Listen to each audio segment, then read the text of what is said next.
নমস্কাৰ welcome to my channel DI science this is Dulal Hussain one second তো ছাত্ৰ ছাত্ৰীসকল আজি তোমালোকে এই ভিডিঅ'টো শিকিবলৈ পাবা তোমালোকৰ চেপ্টাৰ নম্বৰ 3 যেটো আছিল ধাতু আৰু অধাতুৰ মাজৰ এটা টপিক সেইটো হল তোমাৰ ধাতু আৰু অধাতুৰ মাজত বিক্ৰিয়া কিদৰে হয় অৰ্থাৎ আয়নীয় বা ইলেক্ট্ৰযোজী যৌগ কিদৰে গঠিত হয় তাৰ পিছত যৌগবিলাকৰ ৰাসায়নিক ধৰ্ম আমি শিকিম তাৰ পিছত যৌগবিলাক কিদৰে গঠিত হয় এই গোটেইখিনি কথা এই ভিডিঅ'টো শিকিম তো আশা কৰো ধৈৰ্য সহকাৰে হেকলৈকে ভিডিঅ'টো চাবা তো প্ৰথমতে চোৱা পেজ নম্বৰ তোমালোকে পাবা 46 47 48 আৰু 49 এই চাইটা পেজতে তোমালোকে এই কথাখিনি পাই যাবা প্ৰথমে চোৱা আয়নীয় বা ইলেক্ট্ৰযোজী যৌগ কি ফাৰ্স্ট আয়নীয় যৌগ যদি আমি ডেফিনিশ্যন দিব লাগে তেনেহলে কি হ'ব মই লিখি ৰাখিছো চোৱা যে ধাতু আৰু অধাতুৰ মাজত ইলেক্ট্ৰনৰ স্থানান্তৰৰ ফলত যেটো যৌগ গঠিত হয় তাক আয়নীয় বা ইলেক্ট্ৰযোজী যৌগ বুলি কোৱা হয় যাক ইংলিছত কোৱা হয় ionic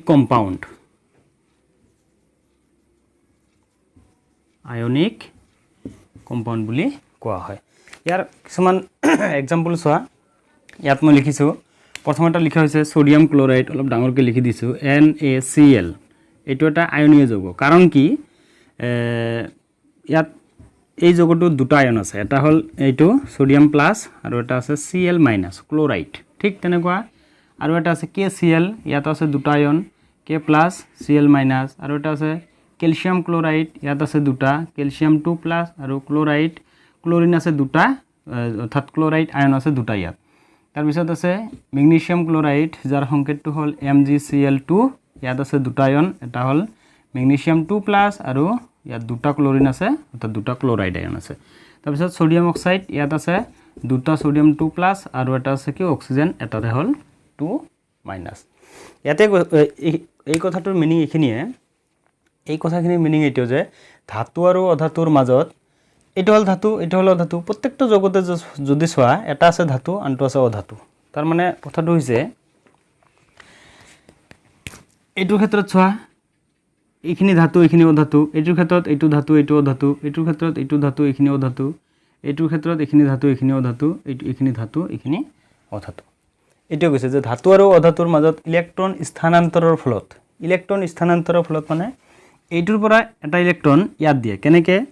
সাপোজ যদি মই সোডিয়ামৰ ইলেক্ট্ৰনৰ বিন্যাস লিখো কি হ'ব 281 ক্লোৰিনৰ হলে কি হ'ব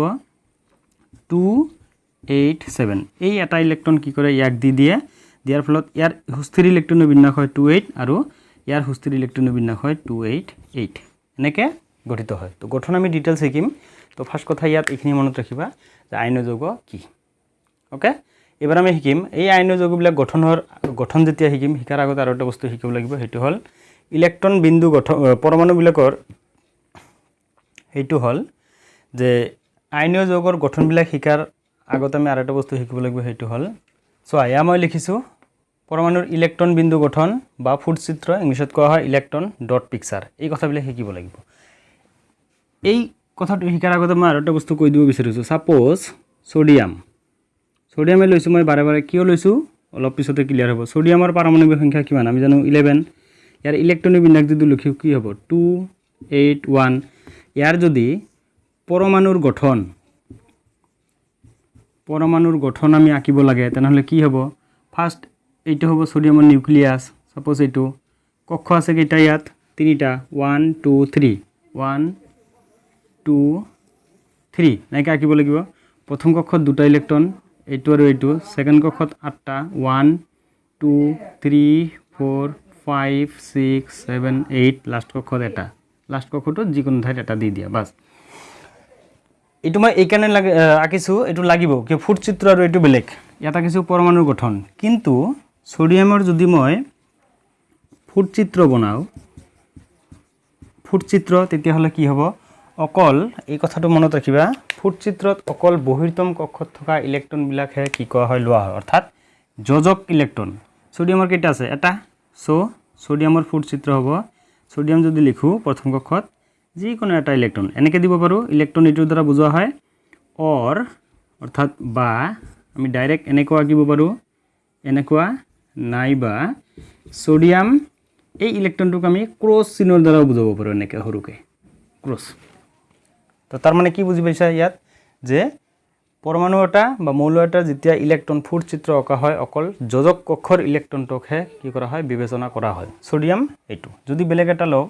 আৰু এইটো হ'ল পৰমাণু গঠন ভুল নকৰিব ছাত্ৰ ছাত্ৰীসকলে এইটো ভুল কৰে যে এইটো আৰু এইটো একে নেকি একে নহয় এইটো হ'ল পৰমাণু গঠন এইটো হ'ল ফুট চিত্ৰ এবাৰ যদি মই সৰু এটা লওঁ সাপোজ লিথিয়ামৰ পৰমাণু সংখ্যা কিমান 3 ইলেক্ট্ৰন বিন্যাস লিখিলে কি হ'ব 2 1 বহিৰ্তম কক্ষত কেইটা এটা তো লিথিয়ামৰ হ'ব লিথিয়াম এইটো হ'ব ইয়াৰ ফুট চিত্ৰ যদি মই লওঁ কাৰ্বন এইটো কাৰ্বনৰ কিমান 6 ইলেক্ট্ৰন বিন্যাস কিমান 2 4 বহিৰ্তম কক্ষত কেইটা 4টা সো ইয়াৰ ফুট চিত্ৰ হ'ব কিমান কাৰ্বন 1 2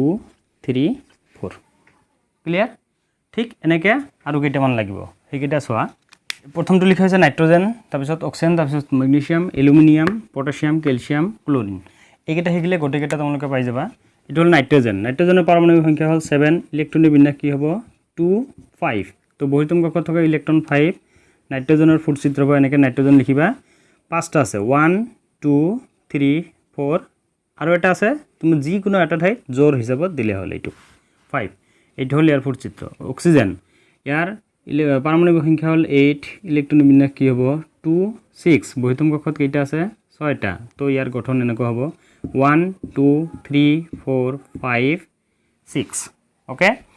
ঠিক মেগনেছিয়ামত আহা মেগনেছিয়ামৰ পাৰমাণৱিক সংখ্যা 12 ইলেক্ট্ৰনৰ বিন্যাস হ'ব 2 8 2 বহিৰ্তম কক্ষত থকা ইলেক্ট্ৰনৰ সংখ্যা ইয়াত চোৱা দুটা তো মেগনেছিয়ামৰ ফুট চিত্ৰ হ'ব এনেকুৱা এবাৰ যদি ক্ৰছ চিনৰ দ্বাৰা বুজাই মই এইটো এটা ওকে অপজিট সাইডত দিয়া হয় এলুমিনিয়াম এইটো হ'ল 13 এইটোৰ ইলেক্ট্ৰনৰ বিন্যাস কি হ'ব 2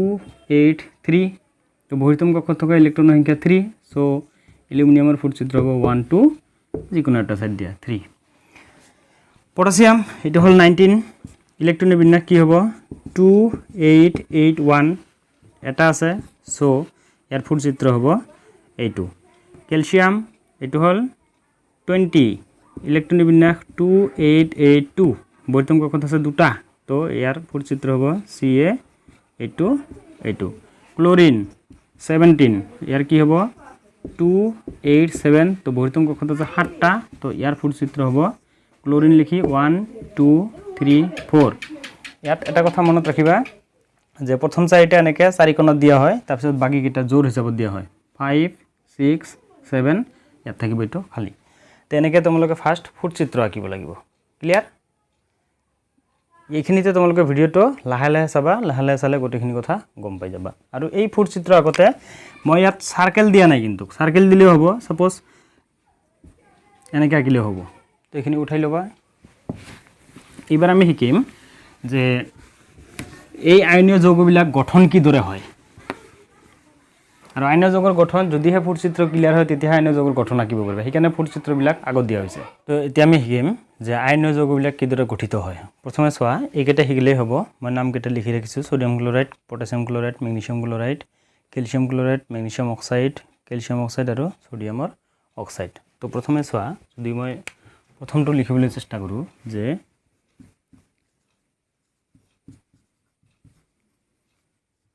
সোডিয়াম ক্লৰাইডৰ গঠন কিদৰে হয় ফাৰ্ষ্ট লিখিব লাগিব সোডিয়ামৰ ফুট চিত্ৰ কেনেকৈ হয় আমি জানো সোডিয়ামৰ ইলেক্ট্ৰনৰ বিন্যাস আছিল 2 8 1 ফুট চিত্ৰ কি আছিল ধৰি লৈছোঁ এইটো সোডিয়াম ইয়াৰ এটা ইলেক্ট্ৰন বহিৰ্তম কক্ষত আছে এনেকৈ দিছোঁ প্লাছ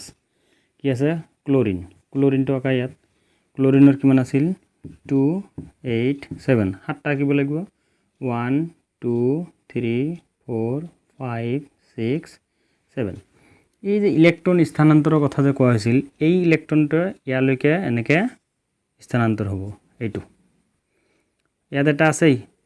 আৰু এই ইলেক্ট্ৰনটো যদি মই এনে ক্ৰছ চিনৰ দ্বাৰা বুজাত সুবিধা হ'ব এইটো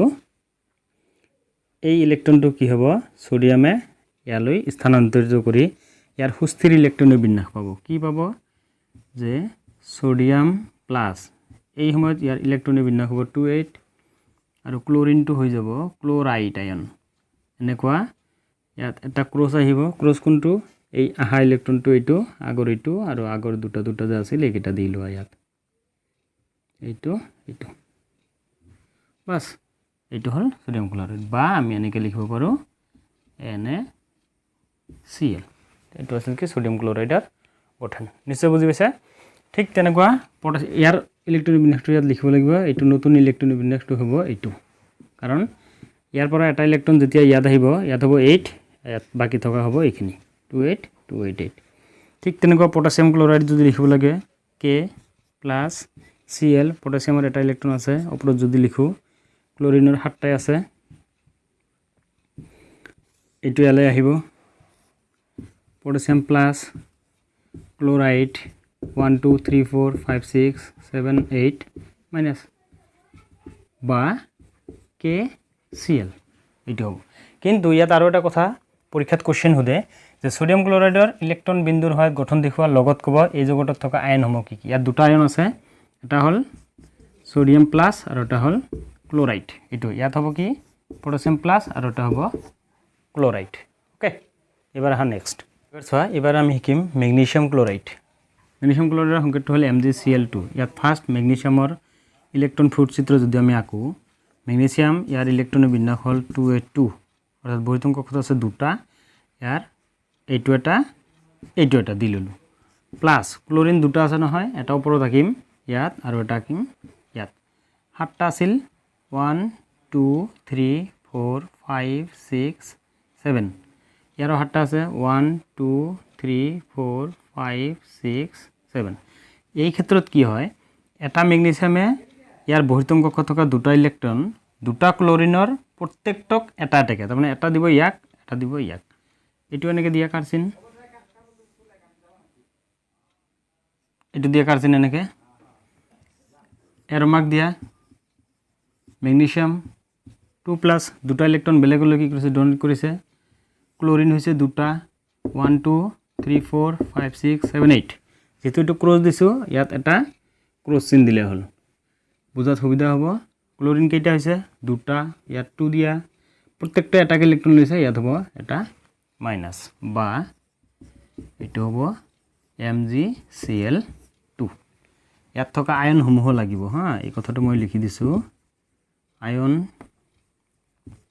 সমূহ কি এটা হ'ব মেগনেছিয়াম 2+ ইয়াক কোৱা হয় কেটায়ন নিশ্চয় তোমালোকে জানা ধনাত্মক আধানযুক্ত আনবিলাকক কেটায়ন কয় আৰু এটা আছে এটো হল কি দুটা ক্লোৰাইড Cl- ইয়াক কোৱা হয় ক্লোৰাইড এইটো হল এনায়ন ওকে এনেকে মেগনেছিয়াম ক্লোৰাইডৰ গঠন আমি লিখিব পাৰো ঠিক ক্যালসিয়াম ক্লোৰাইডৰ গঠনটো একেই হ'ব যদি মই ইয়াতে দেখো এইখিনি কথা বুজি পাইছা যদি মই ইয়াত সেম ইয়াতে দেখাব খুজো কি হ'ব জাস্ট ইয়াত হ'ব ক্যালসিয়াম ইয়াতে আহিব ক্যালসিয়াম এটো হ'ব 282 আচ্ছা আৰু এটা কথা ইয়াৰ আগৰ বিলাকত ইলেক্ট্ৰনিক বিন্যাসবিলাক দি দিলে হল এটো হ'ব 288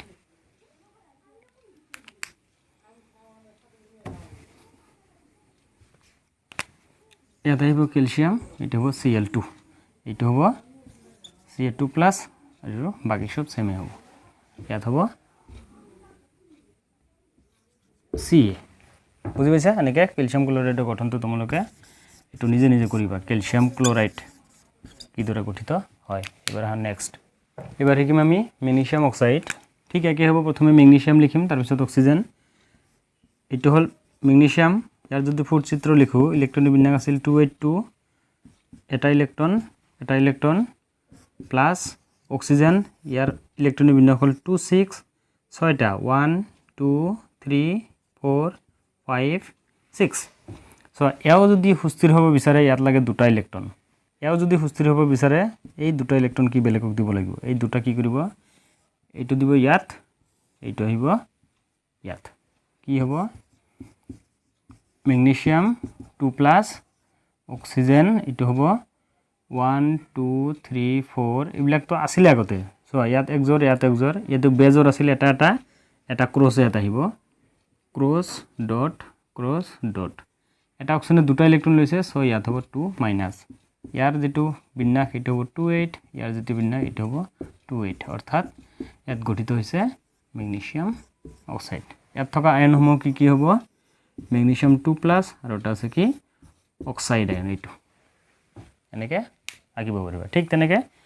সোডিয়াম অক্সাইড আৰু কেলছিয়াম অক্সাইড তোমালোকে নিজে নিজে কৰি ল'ব পাৰিবা তো এনেকৈ আইনীয় যৌগবিলাকৰ গঠন আমি আঁকিব পাৰোঁ তো এইখিনি আছিল ফুটচিত্ৰ আৰু গঠন এইবাৰ আমি শিকিম আইনীয় যৌগবিলাকৰ ধৰ্ম খুব ইম্পৰ্টেণ্ট পৰীক্ষাত খুব আহে তো প্ৰথম ধৰ্মটো যদি আমি চাওঁ একচুৱেলি ধৰ্ম চাব লাগিব চাৰিটা প্ৰথম ধৰ্মটো মনত ৰাখিবা যেহেতু আমি পঢ়ি আছিলোঁ আইনীয় যৌগবিলাক কি হয় কঠিন হয় কঠিন গোটা আৰু কি হয় দৃঢ় এইটো হ'ল নাম্বাৰ 1 নাম্বাৰ 2ত আছে কি যে আইনীয় যৌগবিলাকৰ গলনাংক আৰু উতলাংক উচ্চ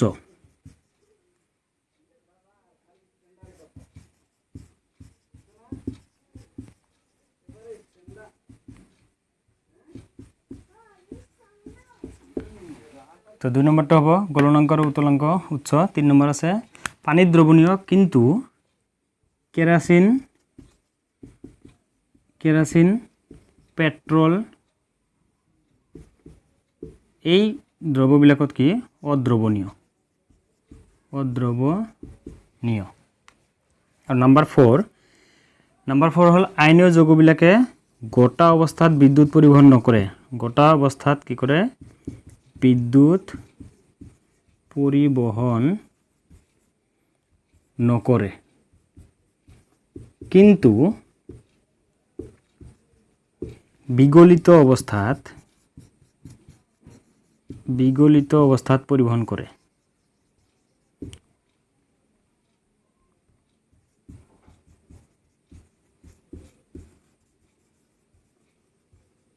বিদ্যুৎ পৰিবহন কৰে এই যে এটা ধৰ্ম পঢ়িলেই হ'ব প্ৰথম আকৌ মই কৈ দিছোঁ ফাৰ্ষ্ট আছিল কি আইনীয় যৌগবিলাক গোটা কঠিন আৰু দৃঢ় নাম্বাৰ 2 আইনীয় যৌগবিলাকৰ গলনাংক আৰু উতলাংক উচ্চ বা বেছি নাম্বাৰ 3 পানীত দ্ৰৱণীয় বাট কেৰাচিন বা পেট্ৰল এইবিলাকত কি এই দ্ৰৱবিলাকত অদ্ৰৱণীয় এণ্ড নাম্বাৰ 4 আছিল কি যে আইনীয় যৌগবিলাক গোটা অৱস্থাত বিদ্যুৎ পৰিবহন নকৰে কিন্তু বিগলিত অৱস্থাত এও বিদ্যুৎ পৰিবহন সহজে কৰে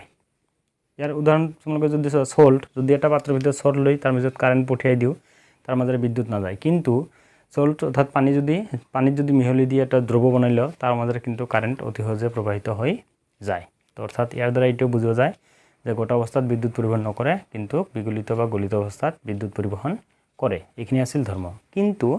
ইয়াত আকৌ কোৱেশ্চন হয় ইয়াত কোৱেশ্চন কি হ'ব যে আইনীয় যৌগবিলাক গোটা কঠিন গোটা বা দৃঢ় কিয় এইটো কোৱেশ্চন হয় কি হ'ব যেহেতু আইনীয় যৌগ যেতিয়া গঠন হয় সোডিয়াম আৰু ক্লোৰিন ধনাত্মক আৰু ঋণাত্মক আধানযুক্ত আয়নবিলাক যেতিয়া একত্ৰিত হৈ বান্ধনী গঠন কৰে এই বান্ধনীবিলাকক কোৱা হয় কি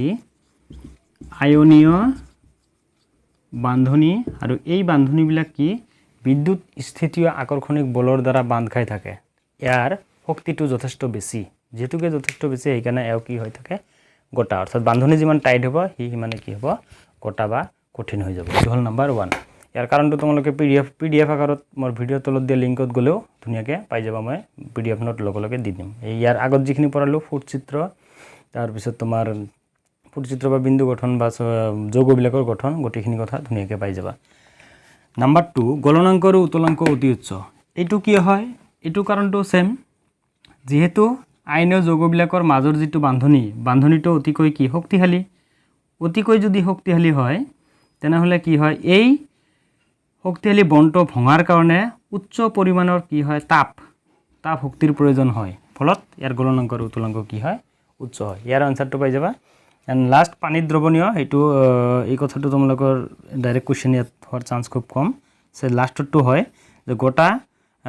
অৱস্থাত বিদ্যুৎ পৰিবহন নকৰে কিন্তু বিগলিত অৱস্থাত বিদ্যুৎ পৰিবহন কৰে কিয় যদি কয় কিয় তেতিয়াহ'লে একেই হ'ব যে গোটা অৱস্থাত ইয়াৰ আইনবিলাক মুক্ত নহয় কিন্তু বিগলিত অৱস্থাত ইয়াৰ আইনবিলাক মুক্ত হয় আৰু সেই মুক্ত ইলেক্ট্ৰনে কি কৰে তোমাৰ